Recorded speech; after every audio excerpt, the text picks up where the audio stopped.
And if I sound like I got a damn attitude, it's because I do.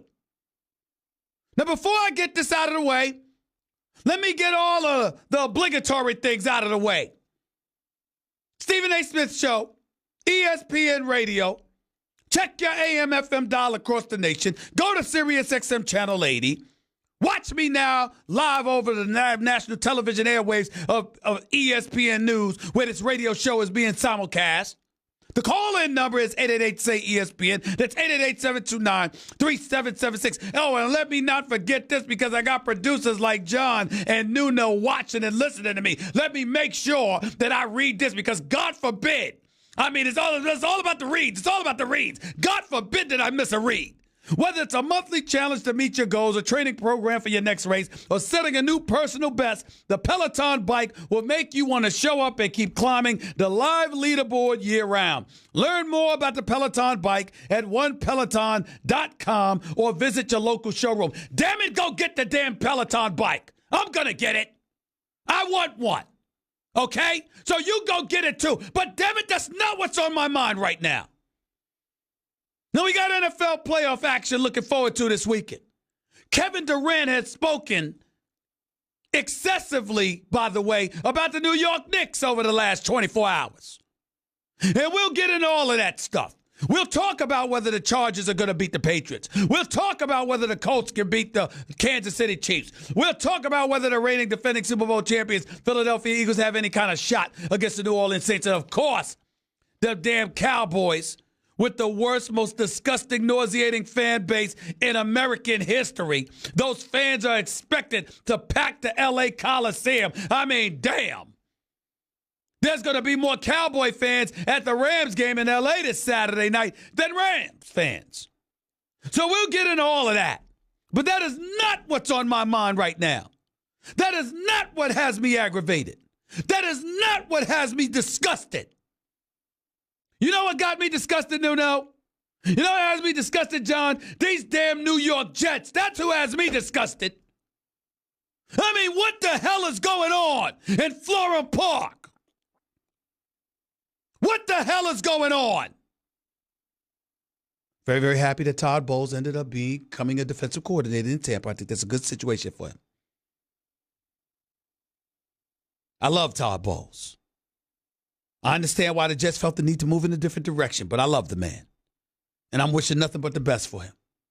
And sometimes your personality, not your football acumen or whatever, but your personality exudes coordinating instead of head coach, because owners and executives don't like to see you on the sidelines, and fans don't like to see you on the sidelines questioning where your fervor is compared to their own. So that's not a good thing.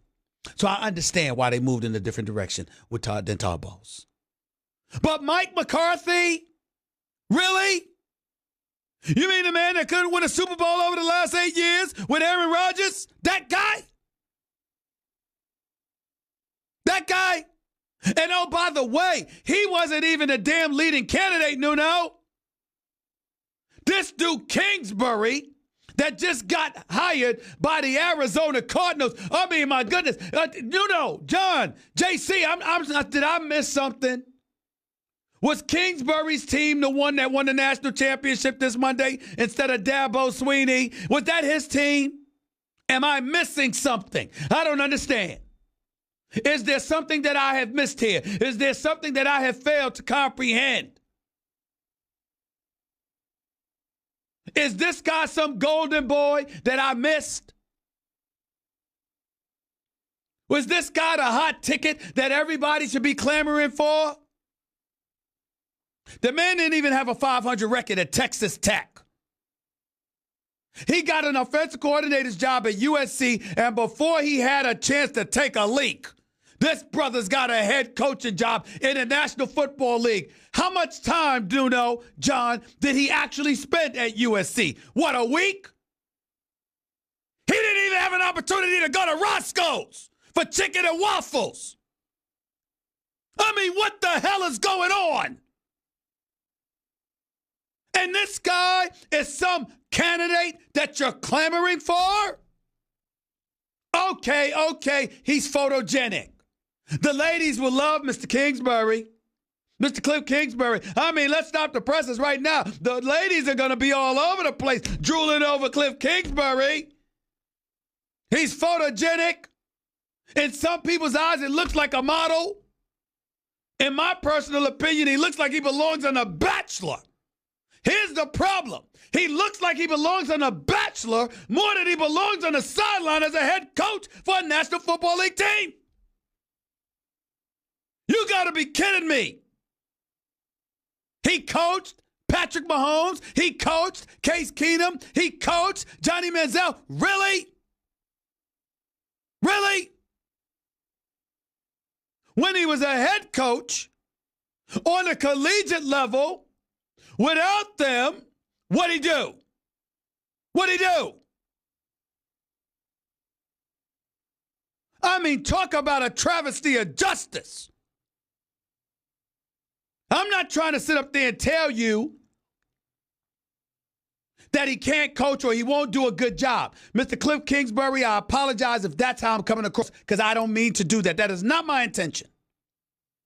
What I am saying is, there's not a resume here that warrants him becoming the head coach of the Arizona Cardinals, and you're the New York Jets, and you are actually fighting for him?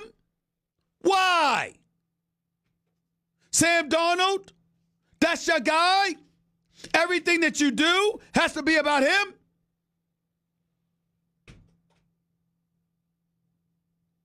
So you want somebody to develop quarterbacks. Well, damn it, hire him as an offensive coordinator. Hire him as a quarterbacks coach. As a head coach, what has he done? What has he done? And you're the New York Jets, and this is who you're fighting for? And this is what you want to give New Yorkers a reason to elevate their level of hope in? We got to find somebody that's going to tutor and counsel and bring along Sam Darnold. Well, the Tampa Bay Buccaneers went in the right direction. Bruce Arians has been a coach in the National Football League for quite some time. Bruce Arians did a hell of a job in Indianapolis filling in for Bogano. That's what ultimately got him the Arizona job. And his 3 first years in Arizona, they had winning records. And they went to the playoffs back-to-back years. And one year, they went to the NFC Championship game before getting shellacked by the Carolina Panthers, led by Cam Newton. Over the last 2 years in Arizona, not so well. But Bruce Arians is 66. He's got that old-school knowledge with that new-school flavor. The way he dresses, the way he carries himself, his knowledge of football, his communication skills, and the way he's capable of getting people to buy into what he's selling. There's something to be said for that. So even though I don't know how well he'll do, I have no problem with him getting offered the job in Tampa Bay. But here's my problem with Bruce Arians getting the job. He sat up there and said, I don't want no job other than Cleveland. Well, Tampa, what the hell are you recruiting him for? And you went so far as to go to Joe Maddon, the manager of the Chicago Cubs, who lived in Tampa for years, to convince Bruce Arians that Tampa was a good place to be and a good place to live. Well, hell with it. Why didn't you just call John Gruden? I mean, this is some unbelievable stuff that I'm witnessing before my very eyes. I'm literally speechless as to what I'm seeing transpire in the National Football League. And I'm not going to go to the black coaches route or whatever. You heard my position on that. 5 black coaches getting fired. All the new hires happen to be white. We talk about a pipeline that's non-existent. Players in NFL, 70% black. 2 head coaches that are black. 1 executive that is black. Not a single owner that's black. But I'm not going to belabor that. I'm instead going to focus on the guys that you've elected to hire. If you are the New York Jets, Mike McCarthy, you can't find somebody better than that? If the latest resume, if the latest stain on your resume is that you could not get along, nor could you get him to buy in. I'm talking about Aaron Rodgers. Give me one Super Bowl to show with Aaron freaking Rodgers. I'm not going to lie to you. That's going to give me cause to pause. It just is. I'm sorry. I'm sorry. That's just how I feel about it. I don't understand this. I don't get it.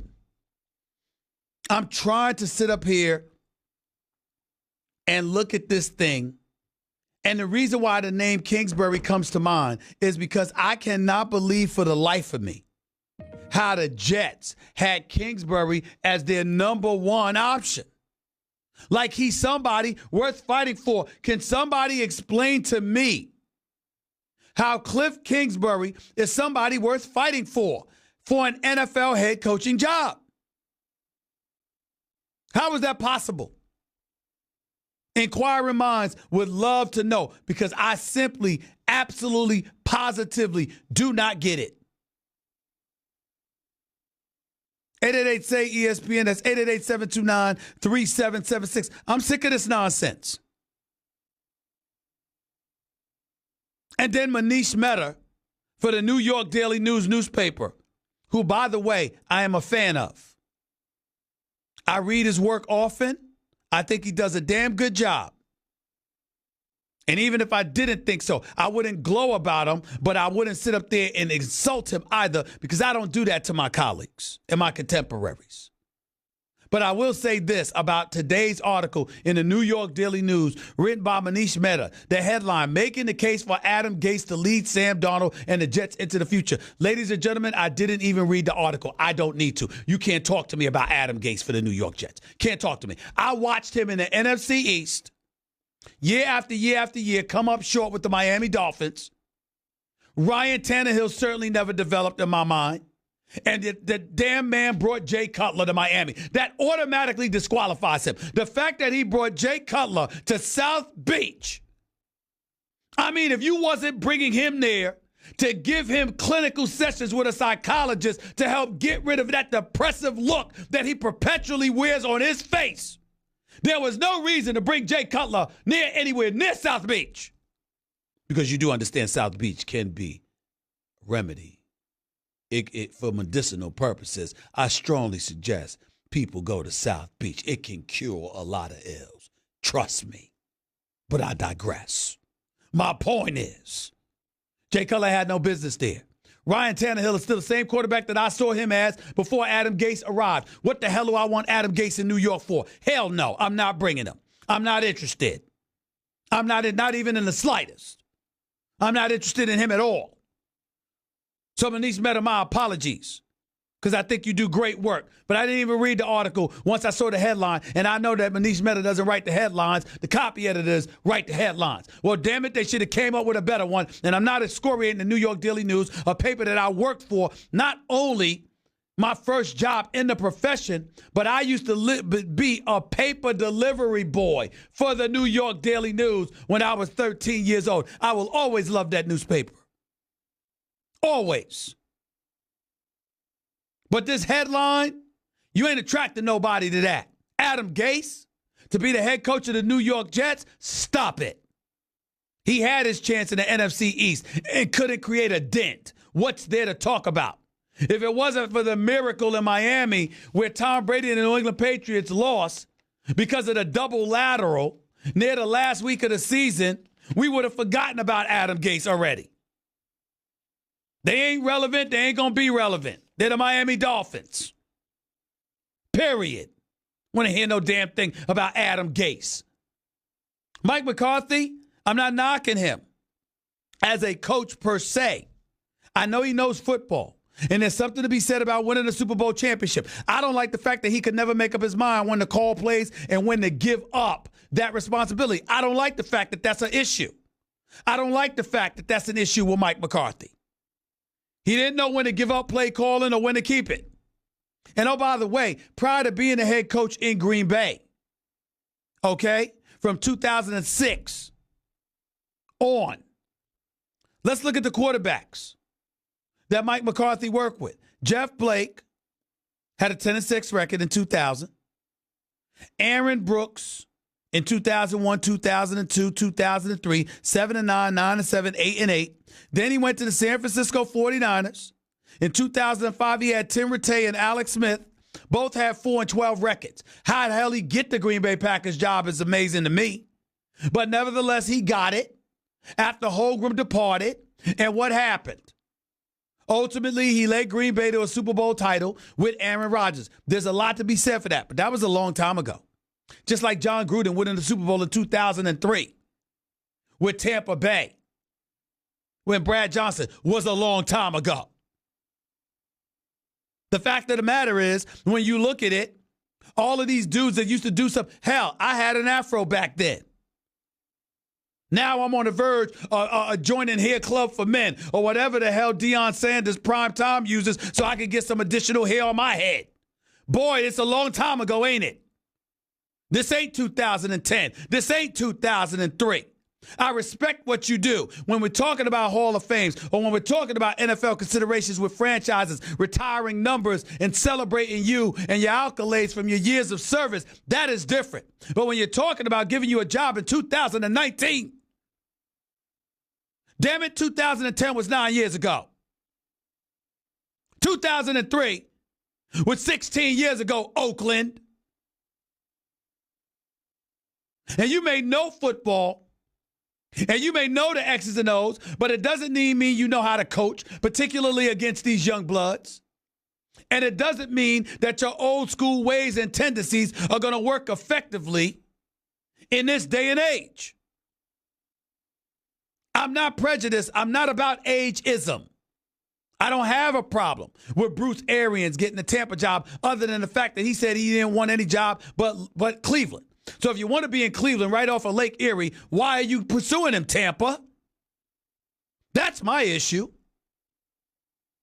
But Cliff Kingsbury?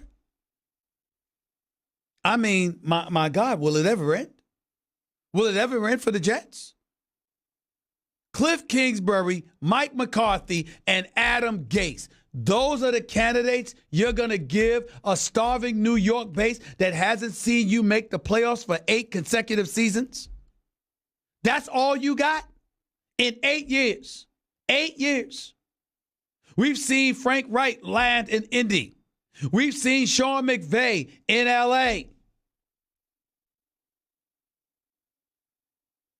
And all you got for us is Mike McCarthy, Cliff Kingsbury, an under 500 college coach, and Adam Gase, who had years to turn things around in the NFC East and the AFC East, and couldn't do it. That's all you got? Huh, Mike McCagnon? Hunt Johnson family? That's all y'all got?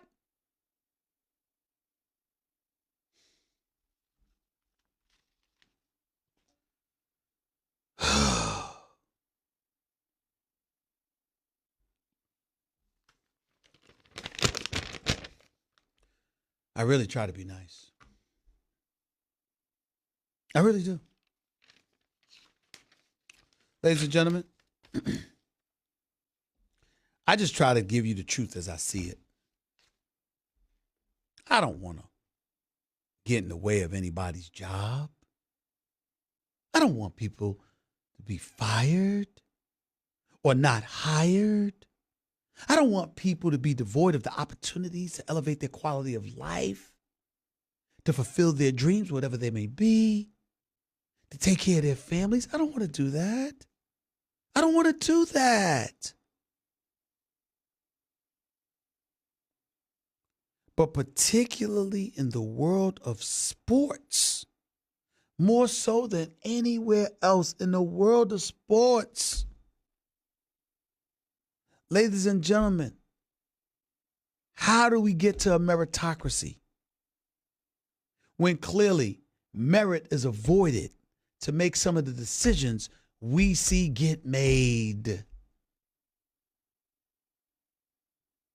Kevin Sumlin was more successful in college football than Cliff Kingsbury. I didn't see him getting offered a head coaching job. David Shaw, Stanford, he's been more successful than Cliff Kingsbury. Didn't see him getting offered some head coaching job.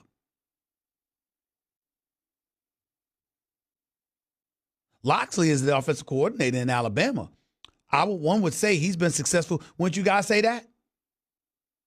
I think he's been successful. He's at Alabama, right? Didn't see him getting offered the job. Let me ask you a question. Has anybody thought to pursue Dabo Swinney? The Clemson program is big time, but if there's anybody that has the capability to relate to today's players on the NFL level, it would be Dabo Swinney. We talked about Nick Saban potentially running the show for an organization. Give him the New York Giants job. Put him in charge. Let him run football operations and be a head coach. Who's beaten Nick Saban twice in the last 4 years for national titles?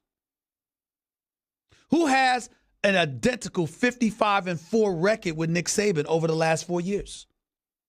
Who's guided their program to 4 straight playoff appearances in the college football playoffs since its inception 4 years ago? That would happen to be one man, and his name is Dabo Swinney. Hell with Dabo Swinney, even though I just supported him and just promoted him. How about Urban Meyer with his sick self who will ultimately get healthy? Make no mistake about it. I prayed on it. I'm wishing you nothing but the best, Urban Meyer. I don't agree with how you handled the situation with your assistant coach, but there is no doubt you are an outstanding coach, and the game needs you. It would miss you if you were gone. So I'm saying his sick self, because that's for now, because I believe in my heart of hearts, because I'm praying for him and I'm praying on it that he's going to get better. Bring me Nick Saban. I'm sorry, bring me Urban Meyer. Bring me Dabo Swinney. We got Dabo Swinney. We have Urban Meyer. And you give us Cliff Kingsbury, who looks like he should be on an episode of The Bachelor, instead of on the sidelines as a head coach. Not an offensive coordinator, but as a head coach of an NFL team. What did he do to deserve this opportunity other than a good interview and some good looks? What?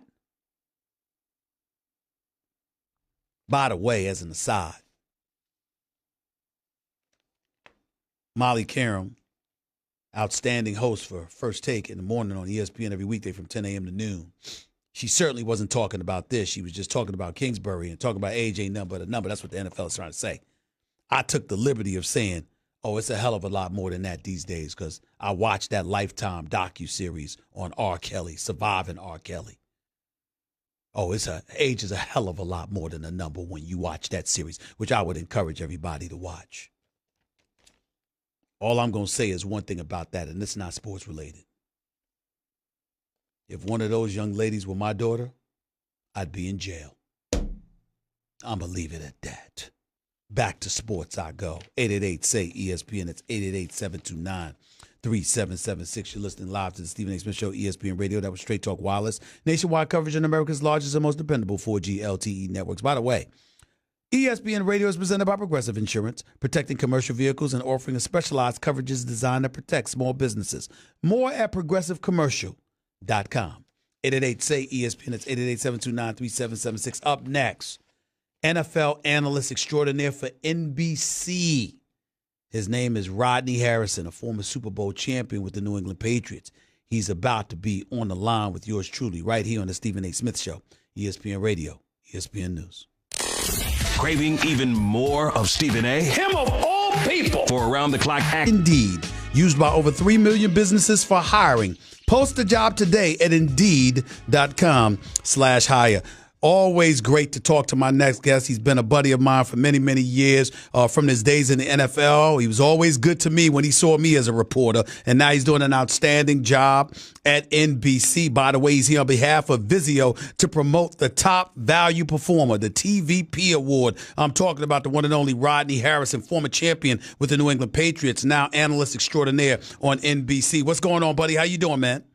Man, I'm doing great, and thanks for having me, Steve. And you talked about the TVP Award. It recognizes the player whose on-field performance most outweighs the value of their current contract. If fans online and sign up, they can go to Vizio.com/TVP to vote now until January 20th. And if they want to have a chance to win, they have a chance to win a Vizio M-Series 70-inch television and home theater system. You look at some of the 2018 TVP nominees: Blake Martinez, Chris Carson, Tyler Boyd, Philip Lindsay, Kenny Galladay. My question to you, Mr.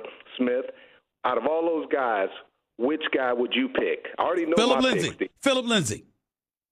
Philip Lindsay in Denver. I was very impressed with what I saw from him this year. Certainly, Denver Broncos struggles wasn't any fault of his. I thought he overachieved. There was very little expectations. He came in there. He balled out this year. I give him a lot of credit. Plus, last year's winner, which was Alvin Kamara, we see some of the stuff that he did on the field. Philip Lindsay, to a lesser degree, of course, still reminded me to some degree of the level of production we saw from him. Yeah, no doubt about it. I look at Chris Carson. Chris Carson, really, he's the only guy that played on a team that went to the playoffs. The run game single-handedly really transformed the Seattle Seahawks over 1,100 yards, 9 touchdowns. I thought he would be the winner, but I think your winner is a good one, too. Well, not just that. You got to remember, Philip Lindsay was playing with Case Keenum. Chris Carson was playing with Russell Wilson. There's a difference, Rodney Harrison. There's a difference, my man. We're talking to Rodney Harrison right here with Stephen A. and Stephen A. Smith Show, ESPN Radio, ESPN News. While I got you on the phone, let me get to some NFL action. Some that you saw this past weekend, some you might see this weekend. When you watched last week's game, particularly with the Chargers and the Ravens, what was the thoughts that were running through your mind as you watched this game unfold? I was looking at the Ravens, and I'm saying, as much as I like Lamar and Jackson and what they've been doing with him, they're going to have to really hurry up and transition to him in terms of the passing game because, you can't survive the type of hits that he's taken. He's 21 years old. He's running. He's free. He feels healthy and things like that. But there's no way you're going to win a lot of football games moving forward. In terms of the Chargers, I thought they had an excellent game plan with all the different personnel groups.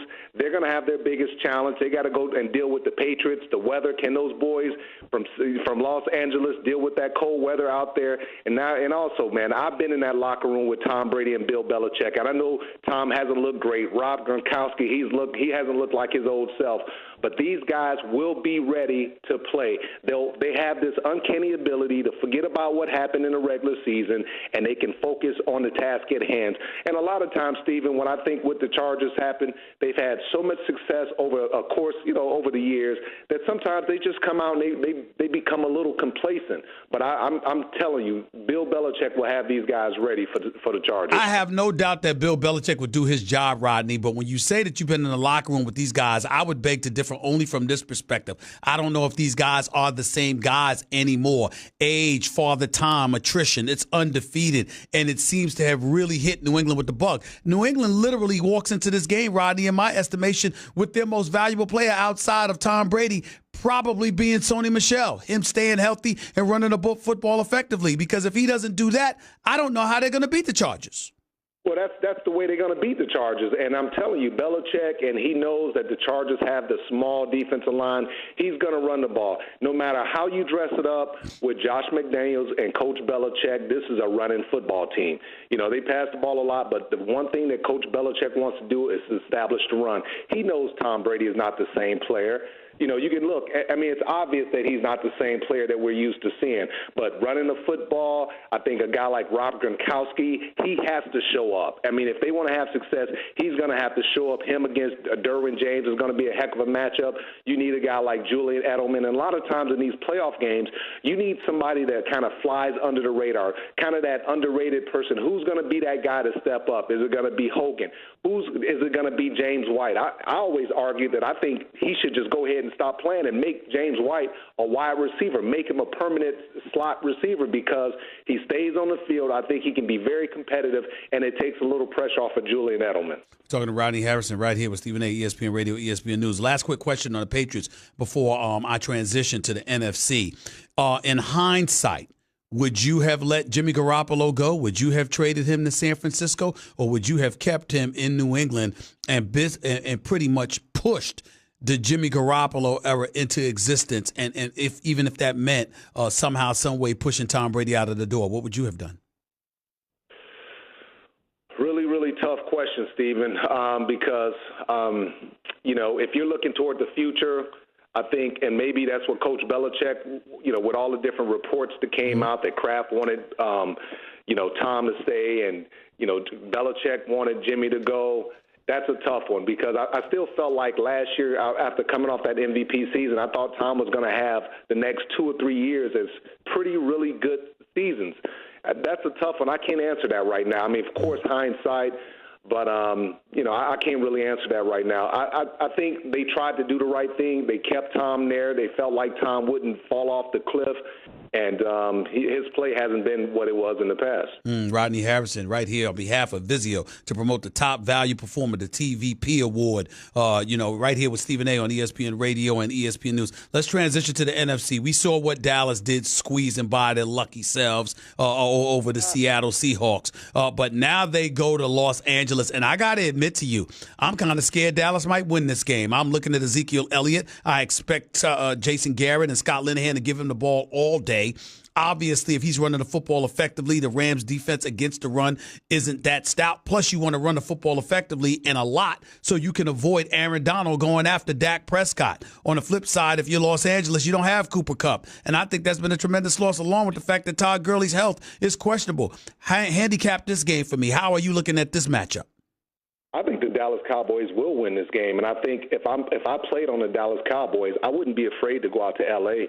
No, not at all, because I'm not afraid of Jared Goff. I think he really got exposed against the Bears. If you can put him in a situation where you got a pass rush and you hit him and you can confuse him on the back end with some coverages, trust me, you can get to him, and he looks rattled at times. And I think you're right. The Dallas Cowboys will feed the ball to Ezekiel Elliott, which creates a lot of play-action pass, the bootlegs. And to me, I've been calling for Dak Prescott to be more of a take charge guy. To be, when Cam Newton's at his very best, he takes the game in his hands. He's running the ball, he's making plays with his legs, and I've been calling on Dak Prescott to do that more. And we saw that last week when he made that incredible run to the 1-yard line. And those plays like that really changed the course of the game. I think the Dallas Cowboys, as much as you hate those Dallas Cowboys, I think they win this game. And if I'm on the defensive side, I'm looking like I'm not afraid of this quarterback. He doesn't scare me. I really don't hate the Cowboys, but I hate their fans. They make me sick. They're the most disgusting, nauseating fan base on the planet Earth. I can't stand them, Rodney. Anything that makes a Dallas Cowboy fan happy makes me sick. That's my take on it. We're talking to Rodney Harrison right here with Stephen A. Before I let you get on out of here, 2 quick questions. A, are the Indianapolis Colts the sleeper team left in the NFL that could shock the world and win the Super Bowl championship in your estimation? I don't think they're a sleeper. I think they're a very complete team. I think people have slept on them. I slept on them at the beginning of the year. I know Coach Dungy always gives me a hard time. I only picked them to win 4 or 5 games, and they shocked me. But if you look at how they're winning, protecting Andrew Luck, good defense, a bunch of young guys buying into a Frank Reich system, I think they're tremendous. So if they beat the Kansas City Chiefs, it would not surprise me at all. And going to the NFC, we've got the reigning defending Super Bowl champions against the Philadelphia Eagles against the New Orleans Saints. I don't think they're going to lose 48-7 this time, but I don't want to hear all of this stuff about Nick Foles magic. It ends this weekend. You going to the Superdome in New Orleans. It's a wrap. What say you? Don't we say that every week with the Philadelphia Eagles? Oh, this magic. The bottom line is they're just a better team with Nick Foles. And he spreads the ball around. It's not just one guy, Zach Ertz. The guys have a lot of confidence. He knows and understands his limitations. He don't try to do too much. He doesn't hold the ball all the time. And they just know that they have to play more of a cleaner, more efficient game. So, Rodney, so what you trying to say? You trying to say the Saints going to lose? What you trying to say?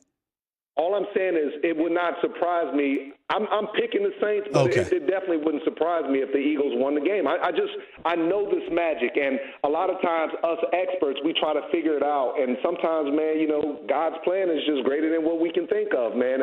And all I say is this: I played with Drew Brees. I know how competitive he is. That Saints defense, Stephen, you got to agree with me. That Saints defense is very good in the back end. I got you. Rodney Harrison, one of my favorite players ever to have covered in the NFL, saw analyst for NBC here on behalf of Vizio to promote the Top Value Performer TVP Award. The TVP Award recognizes the players whose on-field performance most exceeds the value of their contract. Fans can vote online at Vizio.com/TVP now until January 20th to select the winner of this year's award. Vizio TVP is in its 12th year.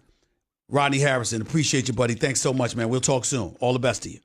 Steve, great job, man, as always. I appreciate you having me. Thank you. All right, my brother. The one and only Rodney Harrison right here with Stephen A. ESPN Radio, ESPN News, 888-SAY-ESPN. That's 888-729-3776. You're listening live to Stephen A. ESPN Radio, ESPN News. You know what never goes out of style? Surprising a special friend or loved one with 24 multicolored roses for $29.99 from 1-800-Flowers.com. To order, go to 1-800-Flowers.com/ESPN. And for those of you wondering if I'm a participant in all of this, I do. I provoke others to do that. Yesterday, I told you, my producer extraordinaire, Jonathan Winthrop, needed to go and buy his wife some flowers from 1-800-Flowers. Why? Because that damn haircut that he had, some mohawk, looking utterly and absolutely ridiculous. John would have never done this months ago.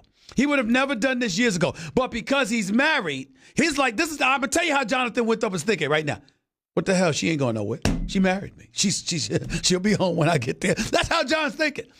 He's not thinking, this is the love of my life. I've pledged the rest of my life to her. Let me get her these 24 multicolored roses for $29.99 from 1-800-Flowers.com. Oh, yes, because I love her so much. Not that he doesn't love her, because he loves his wife. Beautiful woman. But that's not what this is.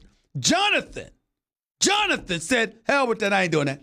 She ain't going nowhere. She married me. She stuck. She ain't going nowhere. She'll be all right. That's exactly how Jonathan Winthrop thinks. I know what I'm talking about. More of the Stephen A. Smith Show on ESPN Radio and ESPN News in a minute. I'm simply asking the question, what's the criteria?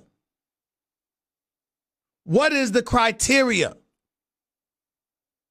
You got the third worst passing attack in the National Football League, and you get the job to coach Aaron Rodgers? Aaron Rodgers. Do you know how many coaches, John, JC, do y'all know how many coaches have been starving for an opportunity to coach at Aaron Rodgers? Do you know how many offensive-minded coaches salivate at the mouth at the thought of coaching at Aaron Rodgers? You know how pristine, you know how coveted that job is, regardless of all the headaches y'all try to say Aaron Rodgers causes and all of this other nonsense. Do you have any idea what a privilege it is to coach this bad man that is Aaron Rodgers? Do you have any idea what a privilege it is? I am a Pittsburgh Steelers fan. Regardless of how critical I can be, I love me some Ben Roethlisberger. I would personally come out of my pocket and buy Big Ben Roethlisberger a trip to some vacation spot that he wants to go through to get him the hell out of town if I could have an opportunity to have Aaron Rodgers. I'd ship him tomorrow. I'm sorry, today.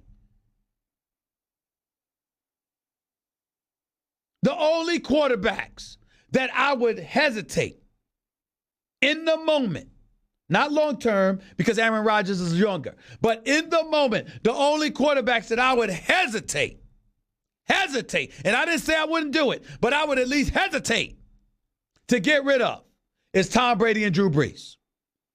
And that's pushing it. That's pushing it. Because Tom Brady hasn't had the greatest year. Aaron Rodgers is a bad somebody.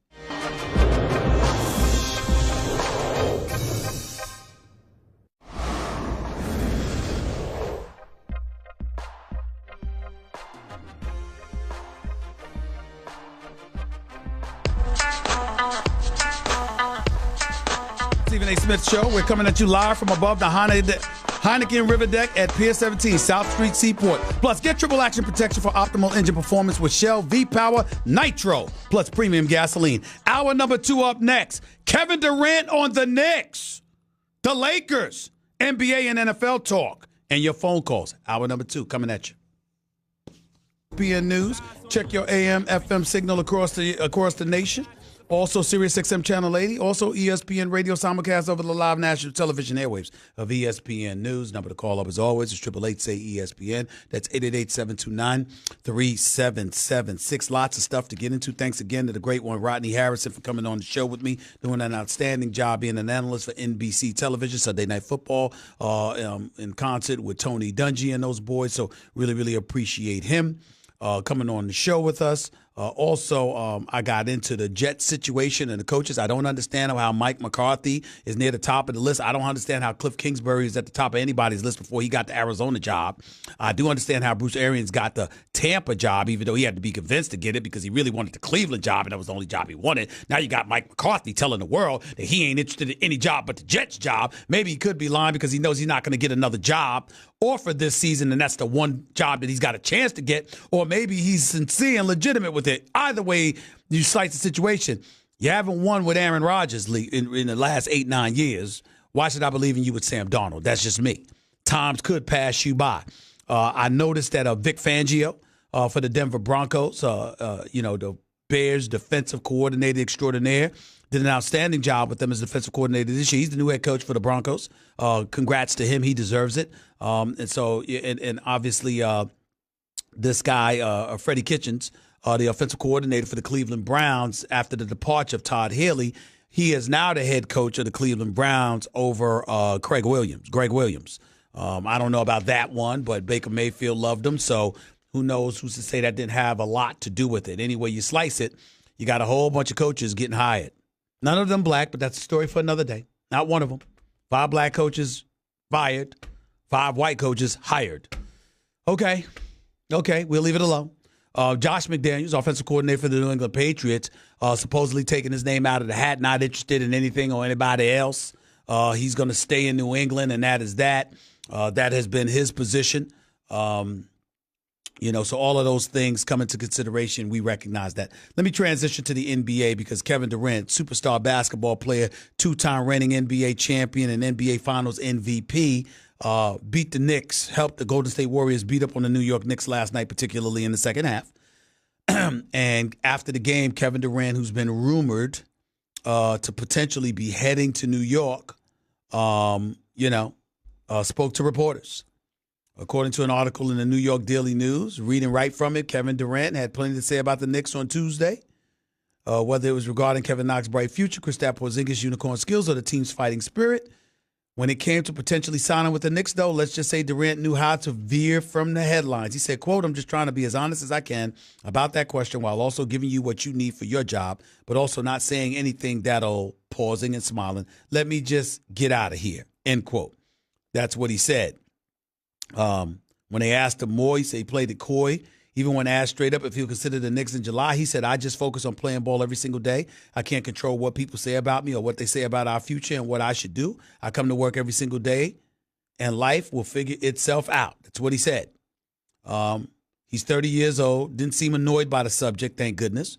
If anything, he appeared to enjoy the back and forth. Quote, "I wish it was the other way where it was totally about the game, but I get it. Our league has grown so much in popularity. The sexy thing is when it happens in the summer more so than what happens in the season. Players and free agency is the big thing now. I get it." He continued on about Kevin Knox. "I got a chance to watch a lot of young guys in the league so far, and he's one of the guys having a good year." He was injured at the start of the season, talking about Kevin Knox for the New York Knicks, number 9 overall pick out of Kentucky. He said he was injured at the start of the season. He's coming back. Coach Fizdale put him in the starting lineup, and he's playing some great minutes. He's really starting to get a feel for the game. He has a bright future ahead of him, end quote. Knox grew up idolizing Durant, according to the article, patterning his game off a player with a similar lanky build. Durant acknowledged it was awkward at his age to face a player who idolized him. Quote, "Because I still feel young in this league. I'm still learning every day, too. I have to realize I've been in the league for 10-plus years now. There's a lot of kids coming up who watched me in college in my early years in the league. There are more kids coming up who were in middle school and high school, and I was playing in OKC. It's cool. At the same time, I have to keep getting better as well."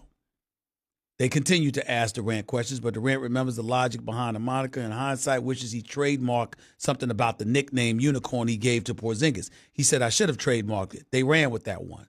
Seeing a guy that's 7'3" being able to shoot so effortlessly, usually guys take a while to get their jump shot off from a three-point line. He had a quick trigger from deep. That's rare to see at that height.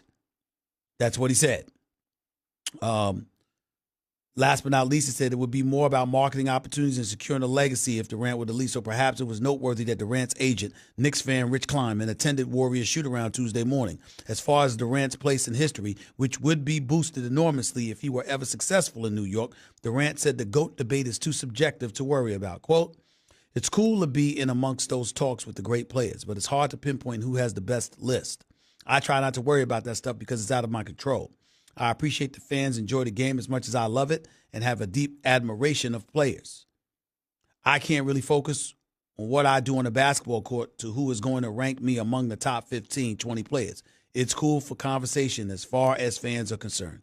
I want to applaud Kevin Durant because Kevin Durant has obviously been a bit acerbic at times towards media members, particularly with subjects of this matter. I like the fact that that was not the case here. Kevin Durant, like most professional basketball players, first of all, if you're a basketball player, you're a professional athlete, understand you have the right not to want to answer anything. But it's how you don't answer that matters. When you say no comment or you say I'm not talking about that, everybody can respect that. When you look at a reporter, as Kevin Durant looked at one months ago and say, don't ask me that question. If it were me, I'd have kept asking him. Because who are you to tell me what to and to not ask? I have a job to do. Those reporters and their careers and their futures and their tenures, their job security is based on their willingness to do their job. They have to ask. There's no way around that. So it's really, really good that Kevin Durant sees that. And that he acted accordingly. There were subjects that he wouldn't touch. There were subjects that he did touch. But he wasn't offended by anybody's question because you have to ask those questions. You have to do your job because if you don't, it's a problem. I remember years ago when DeMarcus Cousins jumped all over a report in Sacramento from mentioning a relative of his. If you're in the news and you're with somebody's going to mention it. You would prefer that guys don't get anybody involved but you, and that's true. But in the same breath, people have a job to do because if they don't do it, they're going to get in trouble with their bosses. And so that's something that DeMarcus Cousins might need to understand. From everybody you talk to, DeMarcus Cousins has a great personality, gets along well with the guys, is a real dude. Obviously, he's a baller. I was told I didn't think he'd be back as early as January 18th like he's now scheduled to come back. But DeMarcus Cousins is a big-time player. When he's healthy, he's walking around averaging 28 and 12. That's a guy that deserves major, major dough for a franchise. Ain't no way in hell he should be playing for $5 million in today's NBA economy. He's that big time. He's that big time.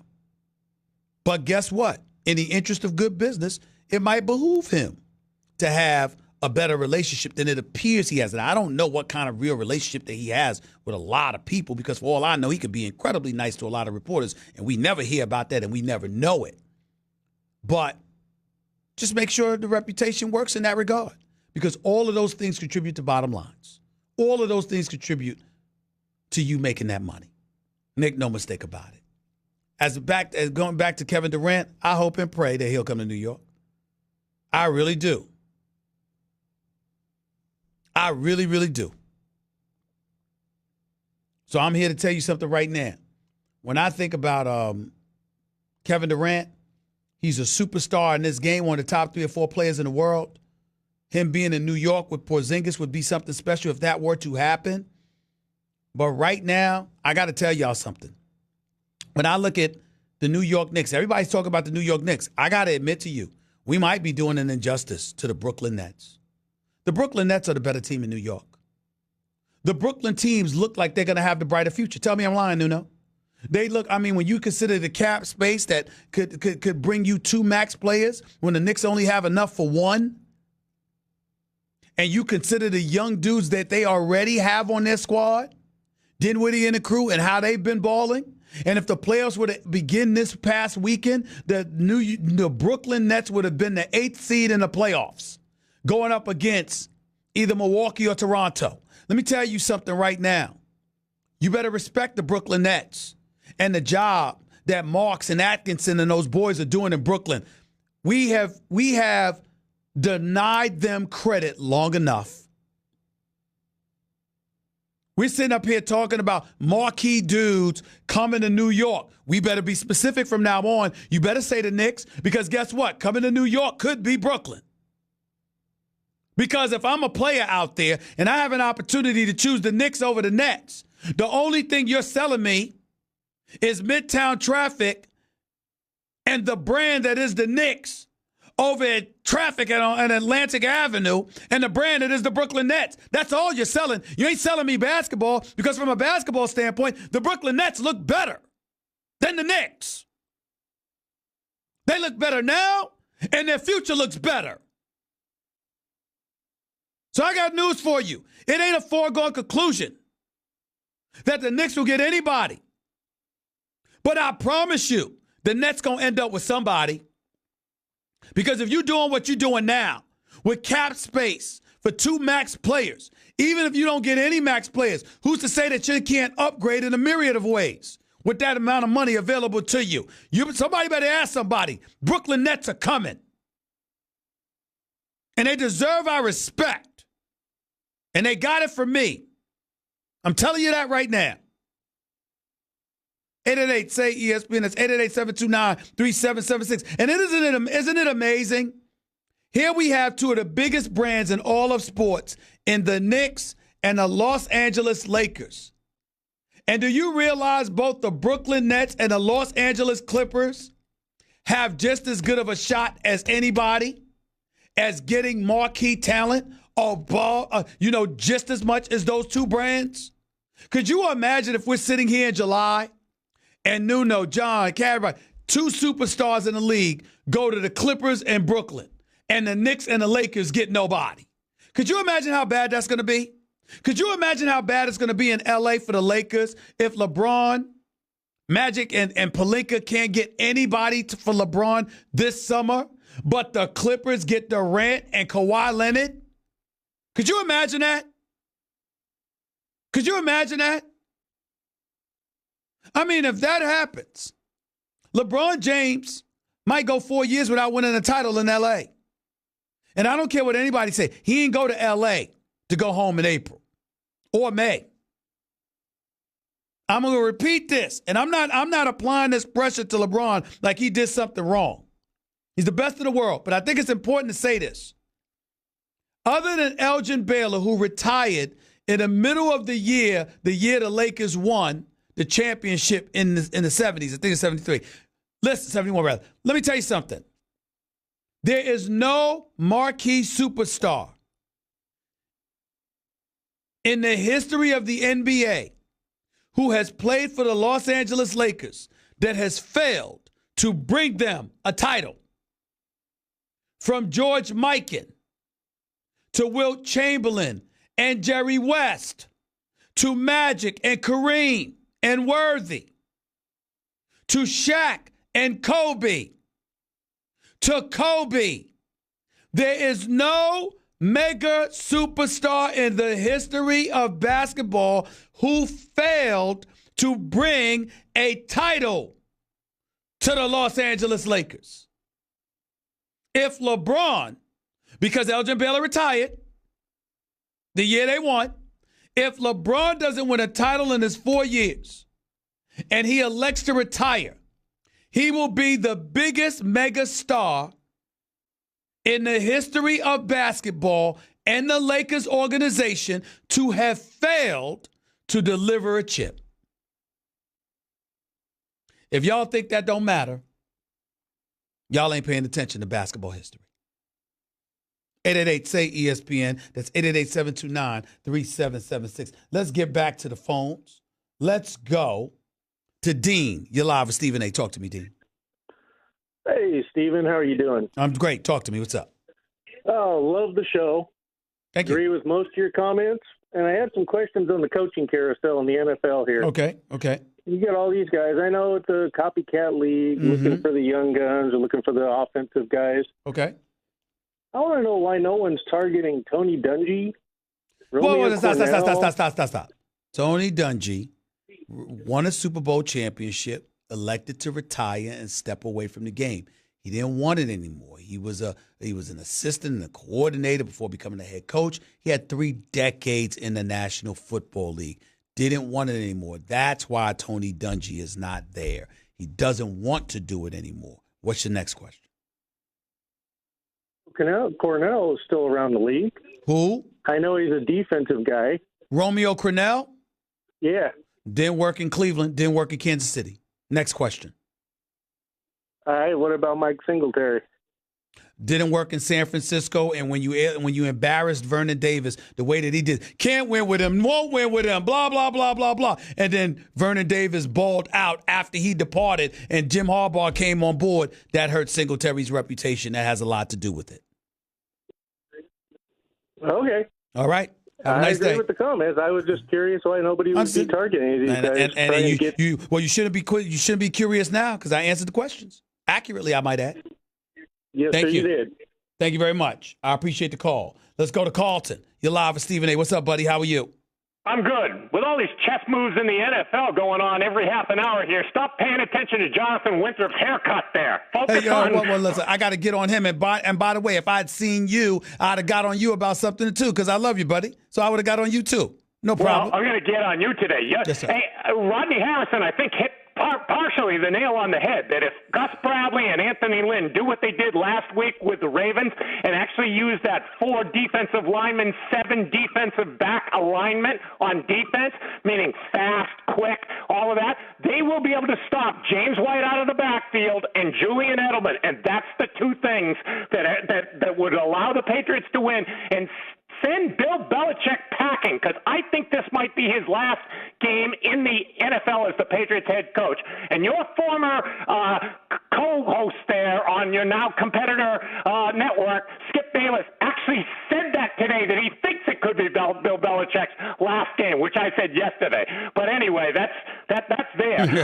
I'm so disappointed. I'm reading that maybe Todd Bowles will now become the defensive coordinator of the Bears and not go with Tampa Bay. Because really? I think Tampa Bay had 2 out of the three things that they need to turn this franchise around, with the third one being don't pick up the option for Winston. Go get Tyrod Taylor, Nick Foles, or Terry Bridgewater. So you don't have faith that Bruce Arians can turn Jameis Winston around? The guy is a turnover machine. In 56 games, he's had 58 interceptions and I think 37 fumbles. And even though he was supposedly focusing on that this year, he still couldn't stop doing it. No, I'd give up on Jameis, especially at the price tag that he's going to be this coming year. So, but I was so excited that Bowles was coming here, but now that Fangio took the Denver job, it looks like he may reconsider. And I got to tell you, I would reconsider if I were him. Let me tell you something. The only reason I would choose Tampa over Chicago is because of the weather. If I was Bowles, that's the only reason. Outside of that, I mean, if I have an opportunity to coach the Chicago Bears defense, hold it. Here's another disincentive for Todd Bowles to take this job. Fangio is a lot to live up to. That defense was elite. You could make the argument there's nowhere to go but down if you're Bowles because of how elite that defense was. Bingo. And the head coach is young, whereas Arians is 60-something years old, and therefore Bowles may be able to take over if Arians calls it quits after 4 or 5 years. Usually, I find it. I think it's a little bit difficult, and I think the Browns are going to find this out. It's one thing when you're the coordinator, but when you transition to becoming a head coach with the same organization you as a coordinator, where you play the lesser or more subordinate role with, I think sometimes, Carlton, that's a bit problematic. So it's going to be real interesting to see how that works. And I think Denver did it right in terms of going after Fangio, who was in Chicago with an impeccable reputation as a defensive coordinator, coming over on board in Denver as opposed to promoting from within. I think that might be the way to go. Yeah. The one thing I took issue with you on your first take show today is you said that Arians' desire to coach in Cleveland, that should disqualify him from coaching anywhere else. And what black coach could get away with that? I ask you, what black coach has a 58-33 NFL head coaching record? The only guy is Tomlin, and Tomlin could get away with it if he was on the market. Well, first of all, one had nothing to do with the other. I was just really pointing to with Arians, it wasn't really that for me. What I'm saying about Arians is this. Usually if somebody tells you they don't want the job, they want to be somewhere else, you turn in a different direction. You don't want Josh McDaniels in Indianapolis revisited, for example. You want to sit up there and you want to make sure that the guy that you hire is a guy that genuinely and sincerely wants the job, as opposed to being prodded and pushed into taking the job, particularly when he's 66 years old. And the reason he stepped away from this Arizona situation was to address some health issues to make sure he was in tip-top condition and still willing to do this. And even then he said, I don't want to do this unless I am in Cleveland. So to me, that's enough incentive to go in a different direction. You can bring up the record and whatever. I can bring up the pipeline or the absence thereof of coaches from the collegiate ranks to the NFL ranks or whatever. And I know you being the fair-minded individual that you are, know that there's inequity and there's discrepancies. But it doesn't apply to Bruce Arians. I think it applies more to Cliff Kingsbury, Carlton. Well, I still think you should be most upset that Wilkes got fired after only 1 year and Joseph got fired after only 2 years. That is not enough time to see if they can, succeed in the NFL. Although I'm reading that maybe Joseph will get the head coaching job in Cincinnati. I mean, Well, I will tell you this much: as long as Cincinnati got rid of Marvin Lewis, I was fine with that. Now, that's one man that needed to be gone. Yeah, and I'm not saying, to me, I think Marvin Lewis should be coaching somewhere else. I don't have a problem with Marvin Lewis being a head coach somewhere else, but he can't be in Cincinnati when the man had 16 years to win a playoff game and couldn't win one.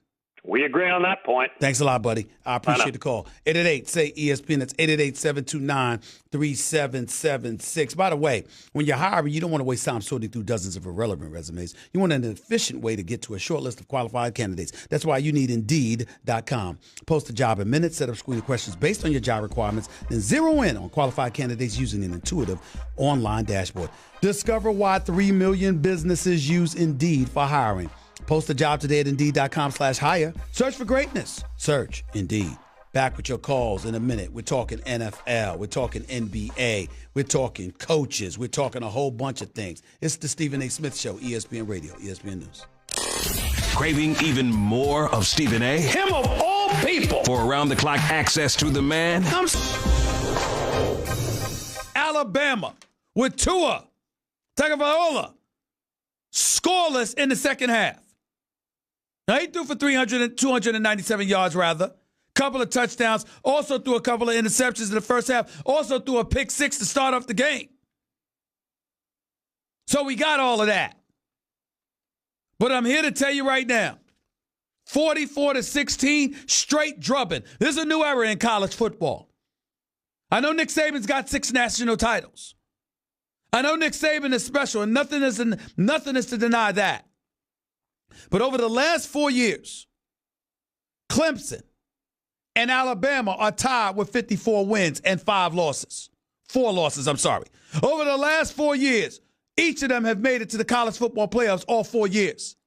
And over the last 4 years, they've split national titles 2-2. I can make the argument to you right now that Clemson winning last night in the fashion that they won is the best thing that have happened to college football. Because you see, there's been Alabama and everybody else, and nobody's more guilty of that than me. I went on First Take on television months ago, and I ranked my top 5 teams in college football, and I said Alabama, number 5, Alabama, number 4, Alabama, number 3, Alabama, number 2, Alabama, number 1.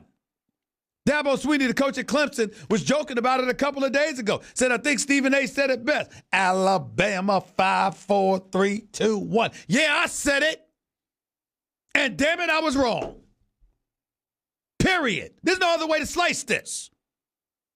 I mean, Dabo Swinney, right now, when you consider the fashion in which they beat down Alabama, as much as you don't want to take the mantle away from Nick Saban, can we honestly and definitively say that at this moment in time, in this day and age, that Dabo Swinney might not be better?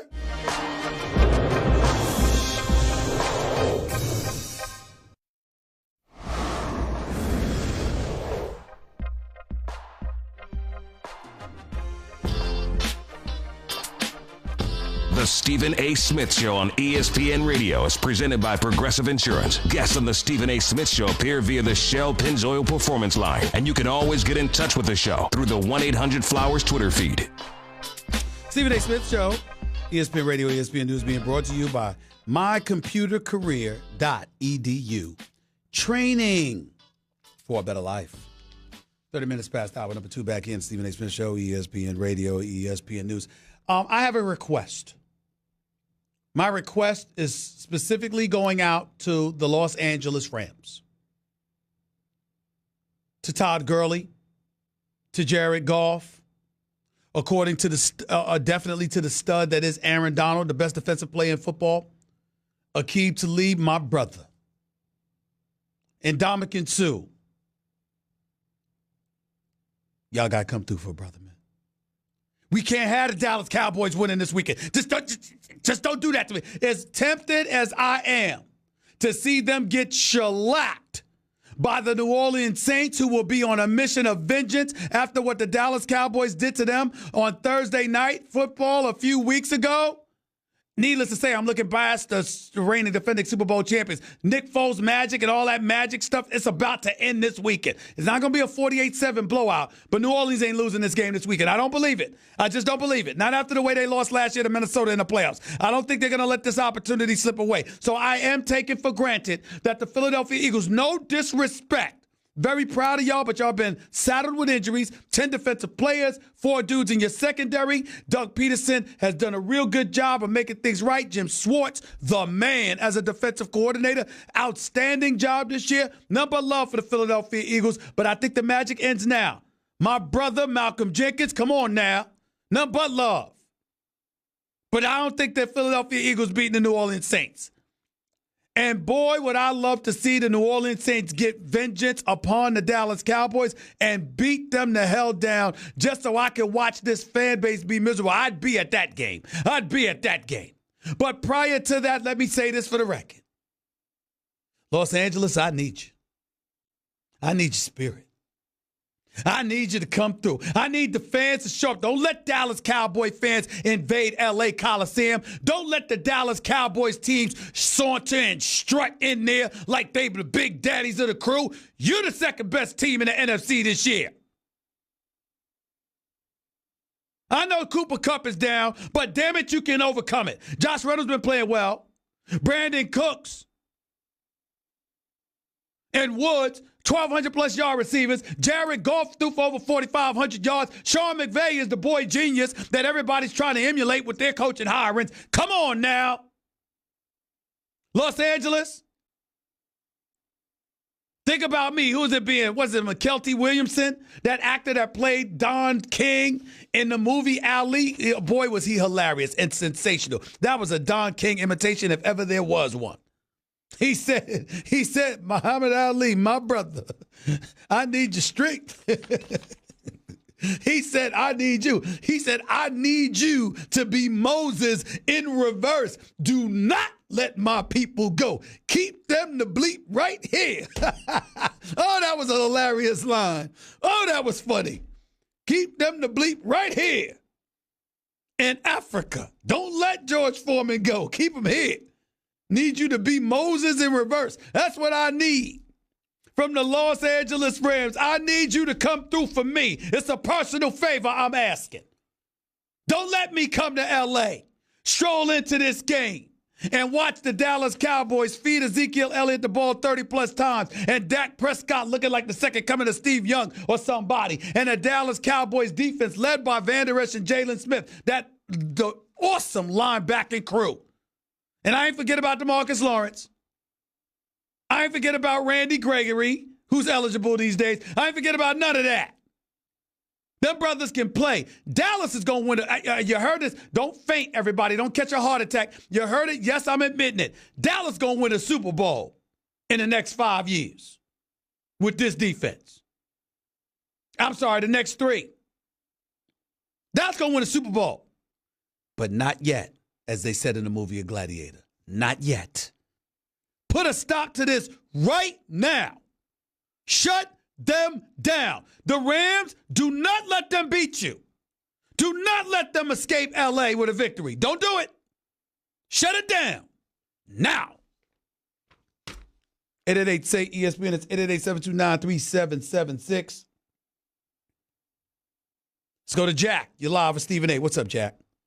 Stephen A. Talk to me. Do you think the Atlanta Hawks could have the best future in the NBA? I don't give a damn. Do you hear me saying anything about the Atlanta Hawks right now? I was talking about the Lakers. I was talking about the Knicks. I was talking about the NFL. You're asking me to talk about a 12-28 team on a fast track to nowhere. I like the kid that they drafted out of Oklahoma. He's nice. I get it. Okay? And I appreciate the direction that they're going in. No question about that. I'll give credit where credit is due. Lloyd Pierce is in his first year. He did an outstanding job as an assistant coach in Philadelphia. I like him. I do. And I'm looking at them right now, and I'm looking at the John Collins. Trae Young's averaging 15.5 points. Ain't even shoot 40% from the field or 30% for three-point range. Don't talk to me about Atlanta right now. I don't care. Have a nice day. I'm sure they might have a good future. They're going to go up, but how far further down can they go? What do you want, a cookie? Brian, you're live with Stephen A. What's up? Stephen A., what's good with you? Talk to me. What's up, man? Yeah, man, I wanted to talk about the Niners and the Steelers. I believe we're going to get Julio Jones. Yeah, I mean, salute to the Pittsburgh Stalebread. Yeah, I mean, when we Who's play Hold it. First of all, don't call up to the show giving shout-outs. Talk to me. That's number one. Number two, who's getting Julio Jones? The 49ers. Okay, so you brought up the Steelers and the 49ers. So are you saying that the 49ers are going to get Julio Jones and Antonio Brown? Or are you saying they're going to get Julio Jones or Antonio Brown? No, we might. I mean, we might get Julio, Stephen A. I believe we're going to get Julio. Why would Atlanta give up Julio? Huh? Why would Atlanta give up Julio?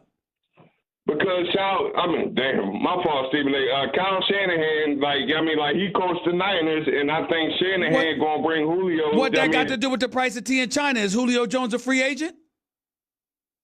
No, he's not. Atlanta ain't giving him up. Do your homework. Call me back tomorrow. Have a nice day.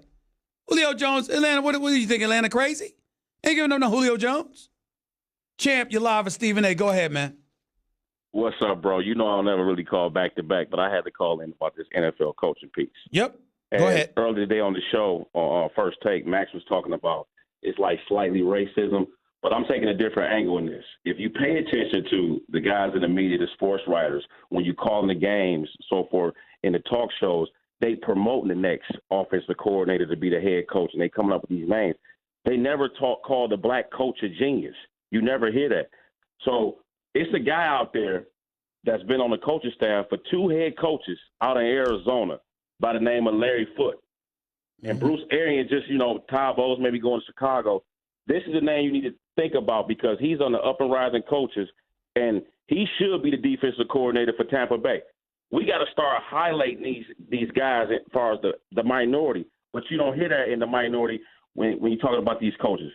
Adam Schefter always talk about all these other guys and stuff like that, but you never hear that coming from a black guy. Well, let's not put it on Adam Schefter. Adam Schefter is one analyst. There's Ian Rappaport with the NFL Network. There's Peter King at Sports Illustrated. There's Mike Florio with NBC. There's a whole bunch of other people with the NFL Network. There's Jay Glazer with Fox, who's one of the best ever. There's a whole bunch of people that talk about coaches and mention coaches. Larry Foote's a former NFL player, former linebacker out of Michigan, now an assistant coach. There's no question you're making a valid point about him warranting consideration. So I don't have any problem with that, and I don't have any problem with what you're saying in that regard. Right, and like I said, I don't have nothing against these guys getting these jobs, but Neither do I. we need to start highlighting more minority coaches, and that's not being out there as much. It needs to be. You know what makes you know what also accentuates your point? How did Tony Dungy ultimately get the Tampa job? Because we considered it an outright travesty that he didn't get the jobs before that he was eligible and perfectly qualified to get before Tampa finally took a chance on him, and then ultimately he ended up in Indianapolis after that. Even prior to that, when Marvin Lewis got the job, when Marvin Lewis got the job, Marvin Lewis would have never got the job, okay, if he hadn't been a Super Bowl champion defensive coordinator with the Baltimore Ravens. And from that point, he was voted for. Dungy put, if I'm not mistaken, Mike Tomlin on. Mike Tomlin was a coordinator for 1 year at 33 years old. That's right. And got an opportunity to get a whole head coaching job with the Pittsburgh Steelers. Obviously, got the Rooney Rule. And I think the next guy, the next big coach that you're talking about as far as the Rooney Rule is going to be Larry Foote out of Arizona. Well, listen, sometimes that's what it takes, because ultimately you're going to have somebody go to respected individuals like Tony Dungy and say who's worthy of a chance, and Tony Dungy is going to be the man to give them that kind of shine. So I get exactly where you're coming from, champ, and I appreciate the call, man. Thank you so much. Very, very valid point on your part. Larry Foote, he's definitely somebody that should warrant consideration. I wouldn't mind that at all. 888-SAY-ESPN. That's 888-729-3776. You're listening live to the Stephen A. Smith Show, ESPN Radio, with the Vivid Seats app. It's easy to find awesome seats to any game. Download the app and enter promo code CHAMPS at checkout to get 10% off your first order. 888-SAY-ESPN. We'll close out the show with your calls in a minute. You're listening live to Stephen A. ESPN Radio, ESPN News. Need game tickets? Find your seats at Vivid Seats. Hey, what's up? It's Will Kane. I'm simply asking the question, what's the criteria? What is the criteria? You got the third worst passing attack in the National Football League, and you get the job to coach Aaron Rodgers? Aaron Rodgers. Do you know how many coaches, John, JC, do y'all know how many coaches have been starving for an opportunity to coach at Aaron Rodgers? Do you know how many offensive-minded coaches salivate at the mouth at the thought of coaching and Aaron Rodgers? You know how pristine, you know how coveted that job is, regardless of all the headaches y'all try to say Aaron Rodgers causes and all of this other nonsense. Do you have any idea what a privilege it is to coach this bad man that is Aaron Rodgers? Do you have any idea what a privilege it is? I am a Pittsburgh Steelers fan. Regardless of how critical I can be, I love me some Ben Roethlisberger. I would personally come out of my pocket and buy Big Ben Roethlisberger a trip to some vacation spot that he wants to go through to get him the hell out of town if I can have an opportunity to have Aaron Rodgers. I'd ship him tomorrow. I'm sorry, today.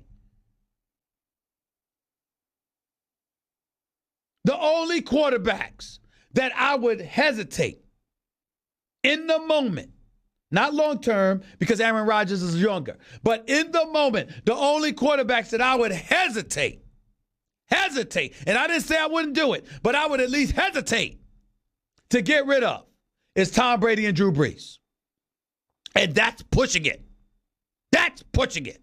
Because Tom Brady hasn't had the greatest year. Aaron Rodgers is a bad somebody.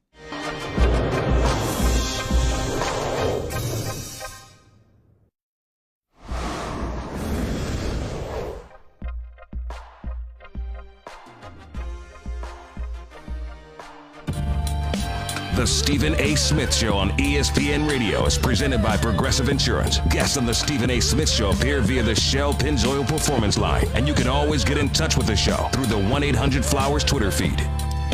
Stephen A. Smith Show, ESPN Radio is presented by Progressive Insurance. Customers who switch to Progressive can save an average of $668. So call or click today and find out if we could save you hundreds on your car insurance. 888-SAY-ESPN. Let's go to the phones. Let's go to Ron. You're live. Stephen A. What's up, Ron? Real quick. Hello there, Stephen A. How are you? Go ahead, buddy. I appreciate it. I have to say that I don't think it's all Mike McCarthy's fault. Now, I was at the Cardinal game, and I'm going to say that offense was pathetic, and that was the first time in over 100 Packer games that I had been to that I did not have a good time. But I think the defensive problems go back a lot longer than 2, 3, 4, 5 years. You know, the Thompson and Mr. Murphy, who were, the regime before Murphy still in place, did not surround Aaron Rodgers with a defense, the championship quality defense. They didn't spend money, for agencies, 4 picks in the draft. I think it's the greatest waste of talent ever. I mean, it just makes me angry to think about. Now, do I think that maybe Mr. McCarthy's taken a little inventory after being let go, and maybe he's got to change a little bit? But I think he's probably the belle of the ball for the Jets. Not that I'm a Jets fan. I don't know. I don't know that. My attitude is simple. If you got somebody as great as Aaron Rodgers, and you can't get it done over the course of 8-9 years. I mean, I'm not saying you shouldn't coach. Please don't get me wrong. I'm not saying Mike McCarthy doesn't know anything, but should the New York Jets be clamoring for him like he's Bill Belichick? No. That's just where I'm at. But I appreciate the call. Thank you. Dennis, real quick, you're live with Stephen A. What's up? Go with the Clemson-Alabama game. Yes, sir. A lot of people get that wrong. Clemson coaching staff totally outcoached Alabama. Without question. From top to bottom. And Trevor Lawrence, because I'm going to make this quick, Trevor Lawrence, a lot of people underestimate that kid is the best talent I've seen since John Elway. Well, you know why people underestimated him. It wasn't because of his skills. It was because he was a freshman. And they were saying, okay, are you going to find yourself in a situation where you want to put a freshman in against the likes of Alabama? But at the end, he performed. He played lights out. And listen, you look at Clemson's receivers. I mean, my Lord. I mean, what do you say? Amari Rodgers was balling. I mean, you look at Bryce. He was in the game. And this guy out of Alabama, and forgive me, I got brain lock. Josh, listen, he had 153 receiving yards. It was something special to behold. There's no doubt in my mind. I look at Clemson. Nobody saw it coming. I damn sure know I didn't see it coming. Not what I saw Monday night. That was just an annihilation. There was no other way to slice it. Justin Rose, I mean, the way he played, this is a guy that's out of Alabama that was recruited by Alabama, pressured to stay in the state of Alabama and play for the Crimson Tide and decided to leave for Clemson. And I think that when you consider the atmosphere that Dabo Swinney has built in Clemson and the talent that he's accumulated, that I think is the best thing that happened to college football, because now it ain't just Alabama and everybody else. Now it's Alabama. Alabama ain't the monster. Clemson's the monster, and Alabama's chasing them. And I think that's great for college football. Go back to the coordinators that Nick Saban's got. They flat out got coached, like I said earlier. Alabama ran the ball 160 yards. Why didn't they keep running? Well, wait a minute. Wait. How do you know that was the coordinators? How do you know that wasn't Nick Saban who decided to air it out? He could have panicked. He looked completely clueless. And then he caught that onside. Then he caught that fake field goal. You saw what he did with that? Because Alabama had 4 scoring opportunities inside the 20 and failed. Yeah. So that's what we're talking about here. We're talking about how to listen. Nick Saban's Nick Saban. He's got 6 national titles, and he's won 2 of the last 4 national titles. Let's call it what it is. It's just that the manner in which they got beat down was so shocking. We need to be thinking about Clemson and Dabo Swinney instead of just Nick Saban and what he didn't do. I got to get on out of here, but I'll be back in 22 hours. Don't forget to catch me on First Take on ESPN tomorrow morning at 10 a.m. And after that, I'll be right here 22 hours from now. Until then, peace and love. In any market bubble, the prices are the highest.